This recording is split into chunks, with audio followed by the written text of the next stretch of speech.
Mobile ফোনের আজব settings কিন্তু আজকের এই ভিডিওতে আপনাদের দেখানো হবে। তো আমরা যখন ইউটিউব থেকে, ফেসবুক থেকে বা টিকটক থেকে যেকোনো ভিডিও দেখব বা কোনো কিছু সার্চ করব, সেগুলো কিন্তু আমাদের একটা জায়গায় গিয়ে কিন্তু সেভ হয়ে থাকে।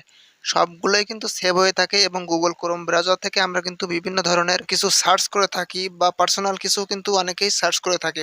এইগুলো কিন্তু এক জায়গায় গিয়ে সেভ হয়ে থাকে এবং অন্য কেউ বা পুলিশ প্রশাসন যখন আপনার মোবাইলটাকে হাতে নিয়ে চেক করবে তখন কিন্তু আপনি তাদের সঙ্গে কিন্তু ধরা খেয়ে যাবেন। যদি কোনো অবৈধ সাইটে বা কোনো কিছুতে ঢোকেন তাহলে কিন্তু অবশ্যই তাদের কাছে ধরা খেয়ে যাবেন। তো আপনাকে এই সেটিংসটা কিন্তু অবশ্যই করতে হবে। কোন সেটিংসটা এই ভিডিওতে বিস্তারিত A to Z step by step আপনাদের দেখিয়ে দিব। ভিডিওটা প্রথম থেকে শেষ পর্যন্ত অবশ্যই কন্টিনিউ করবেন। চ্যানেলে কোনো ভাই নতুন দর্শক হলে অবশ্যই চ্যানেলটি সাবস্ক্রাইব করে দিবেন। চলুন ভিডিওটা শুরু করছি। প্রথমে আমাদের Google Chrome ব্রাউজারটাকে ওপেন করে নিতে হবে।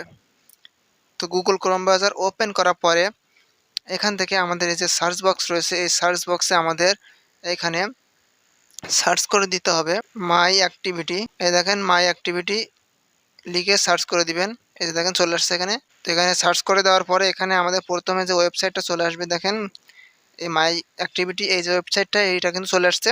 তো এটার উপরে ক্লিক করে দিতে হবে।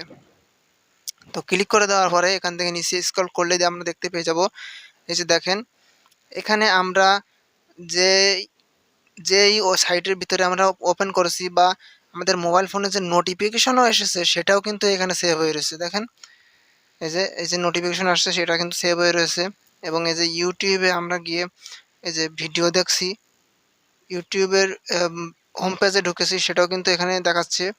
এই যে দেখেন আমরা ইউটিউবে কোন ভিডিওগুলো দেখেছি, এই যে আমরা কিন্তু এখান থেকে বিকাশ অ্যাপসের ভিতর ঢুকেছি, প্লে স্টোরের ভিতর ঢুকেছি, আর গুগলের ভিতর ঢুকেছি। দেখেন এখানে সব কিছু কিন্তু দেখাচ্ছে এবং ইউটিউবে ভিডিও দেখছি। এই দেখেন ইউটিউবে কিছু ভিডিও দেখছিলাম, সেই ভিডিওগুলো কিন্তু এখানে শো করতেছে। দেখেছেন এখানে কিন্তু সমস্ত কিছুই কিন্তু সেভ হয়ে থাকবে। আপনি যেটাই সার্চ করেন না কেন, যেটাই দেখে থাকেন না কেন, সব কিছু কিন্তু এখানে সেভ হয়ে থাকবে।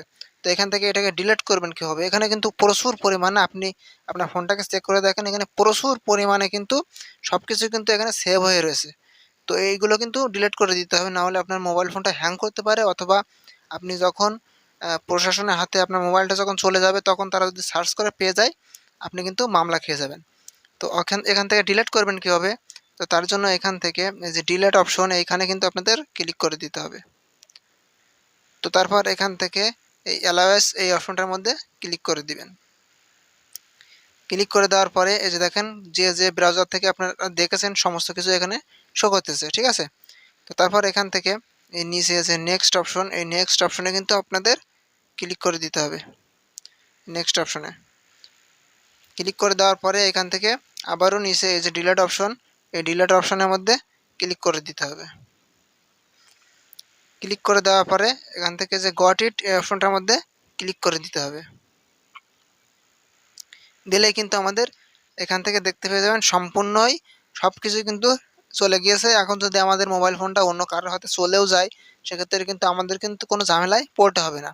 তো এই সেটিংসটা কিন্তু সবাইকে করা দরকার, সবারই কিন্তু করা দরকার। যাদের মোবাইল ফোন হ্যাং করে, যাদের মোবাইল ফোনে বিভিন্ন সাইটে আপনারা প্রবেশ করেন, তাদের কিন্তু এই অপশনটা বা এই ডিলিটটা কিন্তু সবাইকে করতে হবে। তো ভিডিওটি ভালো লাগলে অবশ্যই লাইক দিবেন। চ্যানেলে কোনো নতুন দর্শক হলে অবশ্যই চ্যানেলটি সাবস্ক্রাইব করে আমাদের সাথে থাকবেন। দেখা হয় পরবর্তী ভিডিওতে। ততক্ষণের জন্য ভালো থাকবেন সবাই।